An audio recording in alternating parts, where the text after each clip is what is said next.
These fragrances here are absolute knockouts. They're 10 out of 10. They are masterpieces. These are about as best that money can buy. So if you're looking to add some fantastic foundational scents to your collection, you're going to want to look at these. These are great scents if you're just starting out or if you already have a collection built up. But if you are just starting out, this is a great place to start to kind of build your collection from there. And if you already have a decent amount of scents in your collection, you can use these to kind of fill in the cracks and fill the voids that you feel like you might be missing in certain areas. Maybe you have a lot of scents that don't really provide a lot of value or excitement, and maybe these will kind of help with that. Because to me, these are all kind of unique and special in their own way. Okay, let's get things kicked off with Versace Pour Homme Oud Noir. It's a fantastic oud scent, no surprise. And so where there's oud, there's usually some saffron. You get some other woods in here as well, like a sandalwood and that sort of thing. A little bit of a peppery nature also, but it's woody, it's clean, it's masculine, it's refined, it's a premium smelling scent. Now, this is not really super expensive in the grand scheme of things compared to a lot of other oud scents out there.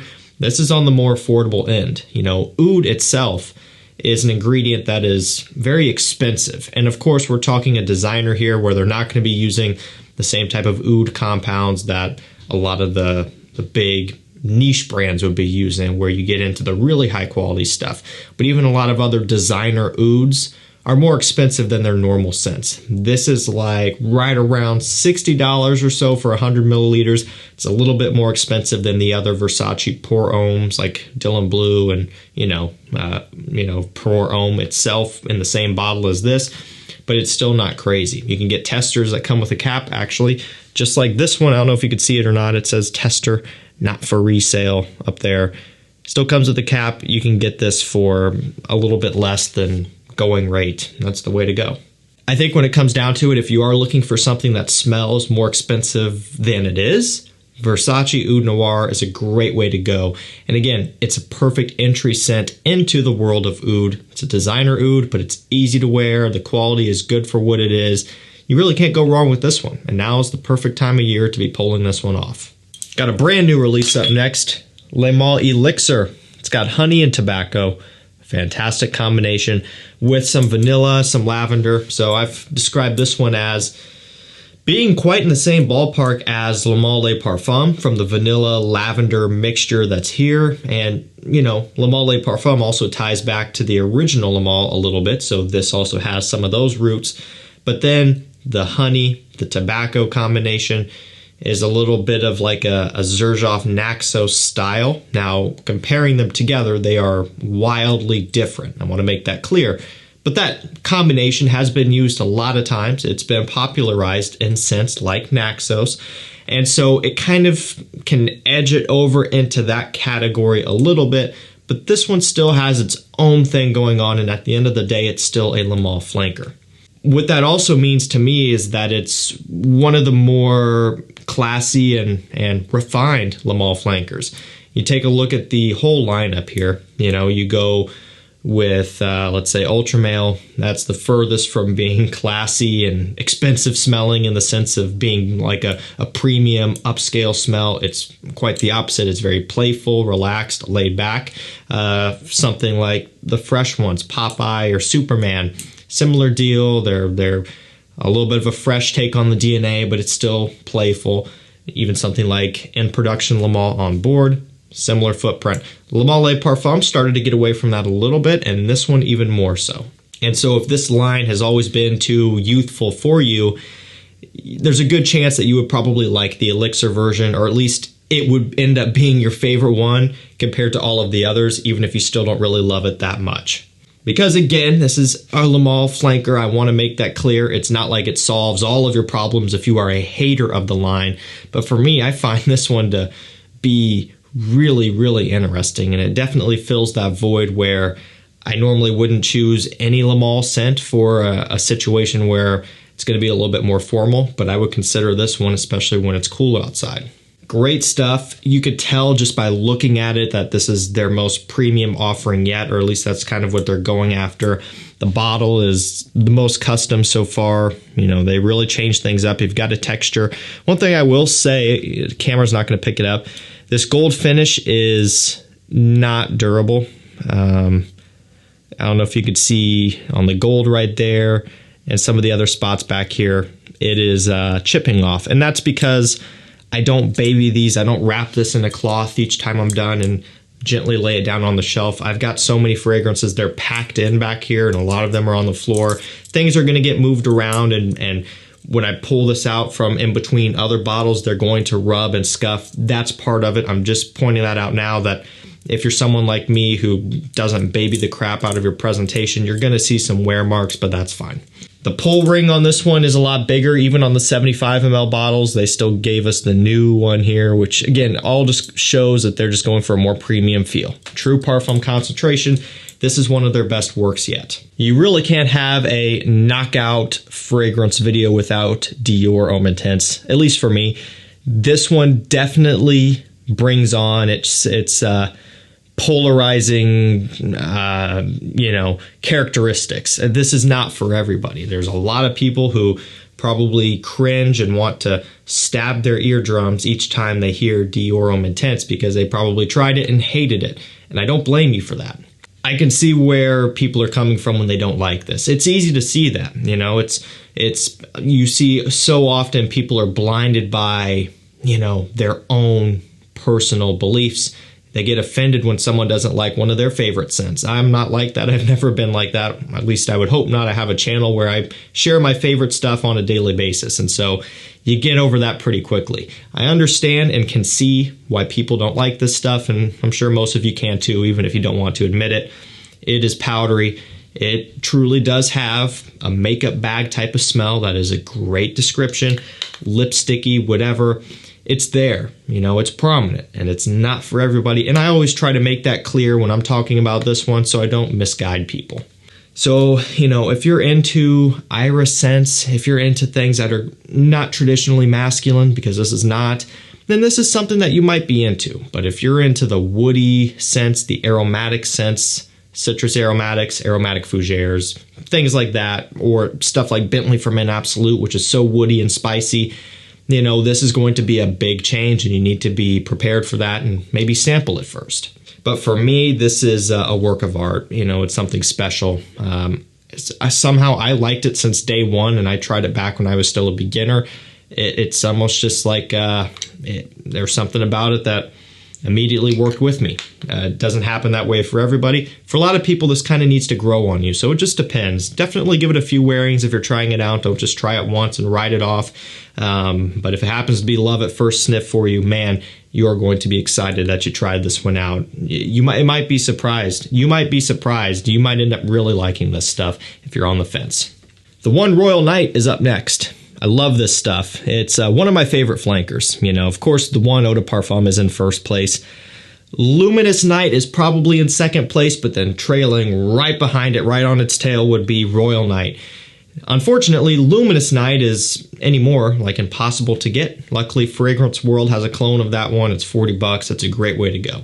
They actually have a clone of this one too. And this one's also starting to become a little bit harder to get consistently. It's been popping up here and there on discounters, but generally when that starts to happen, that's kind of a sign that maybe tougher times are ahead, and then it's going to be really hard to find and very sporadic. And that's kind of what happened with Luminous Night. Around this time last year, I believe, and maybe even early on this year, it was popping up relatively often, but in smaller quantities and less infrequently, and then now it hasn't been in stock for months.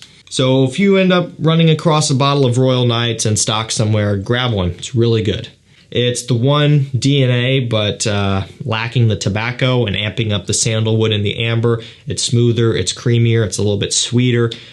Emphasis on smooth. It's without that tobacco, it's a change, and I love the tobacco in the DNA. I think that's what makes it what it is, but you would be surprised. This is still really good too. A little bit of a cardamom spice in here, which is also brought to the front more because of the tobacco being gone.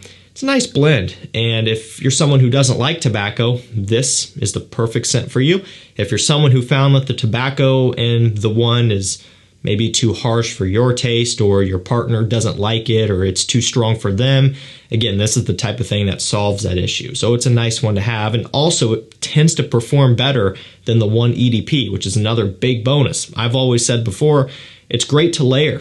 Layer this one, layer the one EDP, spray them both on. You get the performance from this and you get the tobacco from the EDP. It's a nice way to go.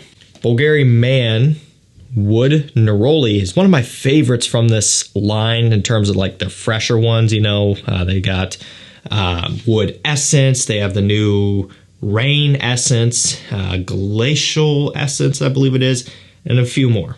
This is probably my favorite if I had to choose one. Really good stuff. Besides Neroli, you get some orange blossom in here, a good amount of it. You get some musk, you get some cedar wood, all of that stuff. I love how this one smells. It almost has a kind of a bright citrusy and almost sugary type of feel. Very interesting in how it's presented here, and that Neroli orange blossom is at play to kind of generate that type of smell. It's a little bit out of season for us here in the Northern Hemisphere. For you guys down below, going into spring or in spring by now, it's a great one for that time of year. And, you know, you could probably still pull this off here in fall, depending on where you are. We've had some 80-degree days here, and then it's going to cool off, so I could probably wear this one right now if I wanted to, although I have my mind shifted over to fall scents now, and that's where I'm staying. So just great one for milder temperatures when it's a little bit warm, but not too crazy warm is maybe how I would look at it. Good for spring, good for early fall. Bvlgari Man Oud Neroli. Acqua di Gio Parfum is a fantastic improvement over Acqua di Gio Profumo. And that's what this is at the end of the day. You know, Profumo, they discontinued, and it's been that way for a while. You know, for the longest time, it's been off of their official website. And again, it was last year, I believe, they were running constant sales, you know, of, I don't know if it was quite 50% off, but it might have been sometimes half off or 40% off or something on their official website, clearing the stuff out. You know, I made so many posts and emails about it, and people refused to believe, but it was written on the wall, and sure enough, it's officially gone in replacement of Parfum. Or I should say the Parfum is taking replacement of Profumo. So this is the one you would get now. It retails for $200. Don't pay that. You can get it on discounters usually for around $120, which is about on par with what Profumo would go for back when it was in production. So, you know, the retail price is shocking, but don't let that scare you off. Buy it at discounters. You won't regret it. If you already have Profumo and you have enough of it, don't buy this right now. No need to. If you don't have Profumo and you want this DNA, then go for the Parfum. It's the easiest way to look at it. They kind of improve that grassy green and kind of harsh opening that you get from Profumo. It's more smooth here. And the dry down, instead of an incense, you get an olibanum and patchouli. Interesting kind of twist, but you still get that smokiness. It's a really, really nice, I guess, revived or just brought back to life version of Profumo. They just tweaked a couple small things, but they still keep that DNA, and they brought it back. L'Homme Parfum. Man, I love this stuff. And I really liked it when it first came out, and I tried it for sure. And L'Homme, the original, is one of my favorite designers. Kind of a nostalgic one. It was one of the first YSLs that I purchased back in the day, or it might have been my first. I actually bought a bottle of L'Homme before I bought a bottle of La Nuit de L'Homme. And so anyway, I love that DNA. It's the most gentlemanly smell there is, the original L'Homme. This is very similar, which is good. It makes sense. It's an EDP flanker. But it took them years to put this out. I think original L'Homme was 2006 release or something like that, quite a while back. And just within the past few years, we got this one. So it took them a long time to do a true standalone, just EDP release. But they kept the DNA. They brought in some cognac. You get some bitter orange. You get some woods. It's a little bit boozy, a little bit sweeter. It has more depth, a little bit more complexity. But it still has that L'Homme OG DNA. And that's why I love it. If they would have taken this and completely changed it up like they've done with a lot of their other flankers, I wouldn't like it that much or as much as this. But they kept that DNA around, that gentlemanly classic smell. They just made a different twist on it. The way I describe it is L'Homme during the day, L'Homme EDP in the evening. They'll layer perfectly together, has more of an evening edge to it. That's a great way to utilize both of them. Azzaro Wanted by Night, fantastic fall scent. I mean, this is the time of year for it. You could wear it through winter if you want. I think the Most Wanteds would be better for winter. Most Wanted Parfum, probably the better choices, at least personally, in my opinion. But this one, the cinnamon, you know, the fruity notes, the tobacco, the fact that it's a little bit fresher, it's still sweet, but a fresher approach, and the fruitiness and the cinnamon, for sure, it has more of an autumn feel. And now is the time, you know, if you're got a cold front coming up like we do, where it's going to be dropping into 50s, 60s, impeccable weather for Wanted by Night. It's going to tame down that spiciness a little bit. This one gives off a little bit of a cozy personality in return. It's great to wear in the evenings out, great to wear on a date. This stuff is amazing. And if you can get a 100 ml bottle for a good price, I recommend jumping on it, because this one is kind of getting a little bit bizarre. I've done a video on it. It's popped up on Discounter several times for great price. I've sent out several emails and texts about it. So make sure you kind of are on the lookout for this if you're wanting a backup bottle or wanting a bottle for the first time. The 50 ml bottles have been going for around the same price as the 100s, which is crazy. So these are definitely getting harder to find, or the 100s, I should say. This is a 150. So, you know, it would look about like that. 100 milliliter. And if you could find a 150 for a good price, do it. But I haven't seen these in months. I don't know what's going on. Allure Homme Sport. Allure Homme Edition Blanche by Chanel. Yeah, this stuff is really good. I love it. You know, and it's I was reluctant to get it, not because I thought I was going to dislike it or whatever, but there was a point where I was kind of just not diving into the hype as quickly, you know, and that's just because I was trying to build my collection up. This was a while ago, and I was kind of maybe putting off some of the really, really propped up and hype scents in favor of some other things, trying to discover some new stuff, because you see the hype and you always are a little bit skeptical. I still am to this day. The only difference now is I just buy them right away, because why not? But this is one I put off for the longest time and ended up regretting doing so, because I was missing out on it for several spring seasons. I could have been really enjoying this one, and summer. It's a great summer gourmand with the lemon, with the tonka, all of that stuff. It's the Allure Homme DNA, but has a gourmand, lemony, sweet smell. Fantastic stuff that's unique for the summertime. Mancera Intense Cedrat Boise coming in the pure parfum concentration. Impeccable. Beautiful release. That's my new favorite word today. I've already used it twice. Impeccable. That's the third time. But yeah, this stuff is amazing. I love it. I love Cedrat Boise EDP, and a lot of you know this, but some of you don't. That was my first ever niche purchase. And you know, you've always been able to get it for right around $100 on discounters. That's what I paid back in the day, actually. Ended up being right around $100 for 120 ml. Nowadays, the EDP, I've seen it for as low as $65 for testers. Fragrance By had them in one time. Great price. I think they had a couple others at that price. General typical going rate is like mid $70 range, low 80s. So it's gotten cheaper as time has gone on. But, you know, that's a completely absurd steal. And even $100 years ago was still more than reasonable. And I was over the moon thrilled about it. Still one of my favorite Mancera releases, Cedrat Boise. And they brought it back here.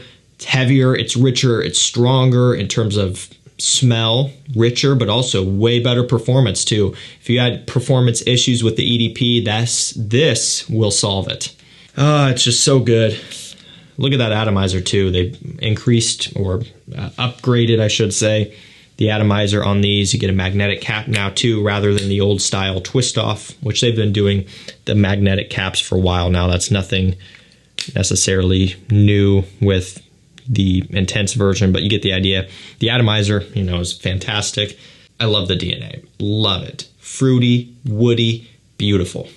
And finally, Rocus Man Intense. That's where we're going to end it. It's all about the cappuccino, some of the balsam fir, some woods, and that sort of thing. But it's a fantastic coffee scent for a designer level price. Now, Rocus Man, the original is $20. This one is around 40, maybe 45. Given that it's a new release as of early this year, it's already down to $40. That's more than fair. And I'm sure it'll probably drop a little bit more as time goes on, but I would have no problem paying this price for it, because I paid retail for it especially. So, you know, definitely not complaining about this. Coffee scent has a little bit of a similarity to me to Bond No. 9 New Harlem. A little bit, not a lot. It's not a clone, but it has that sweetness, almost that syrupy, and I literally mean like maple syrupy smell going on with the coffee, and that's what New Harlem's all about. New Harlem smells like a very, you know, sugar-heavy breakfast, all of the sweets and that sort of thing, coffee, pancakes, waffles, syrup galore. This has a little bit of that going on. I love it though, and if you're a fan of coffee scents, definitely check this one out. It's going to be one of the better, actually affordable coffee scents on the market. You don't need to jump over to niche to get something that's really good here in this instance. Alrighty guys, that's going to do it for me. Some knockout, beautiful works of art, designer and niche scents. Sales are coming up all over the place here at the end of the month, October. It's going to be several dropping, so my recommendation to you, jump on my mailing list and texting list at the link and number down below. I'll keep you in the loop. Anytime a big sale pops up, they're usually, you know, 24, 48 hour, 72 hour sales. I'll send out a notification. Anytime anything rare, discontinued, or hard to find comes into stock, I'm talking Luminous Night, Dior L'Homme Parfum, La Nuit de l'Homme Bleu Electrique, the one Royal Night even, all of these things, Want to Buy Night 100 mil, all that stuff. I send out a notification when anything like that pops up as well. It's the place to be, and now through the end of the year is where all the sales and good deals and rare restocks are going to be happening. So make sure you stay tuned. This is going to be the time to make some amazing purchases and save a lot of money in the long run. Thank you so much for watching. Stay safe, stay healthy. We'll see you tomorrow with another one. Take care.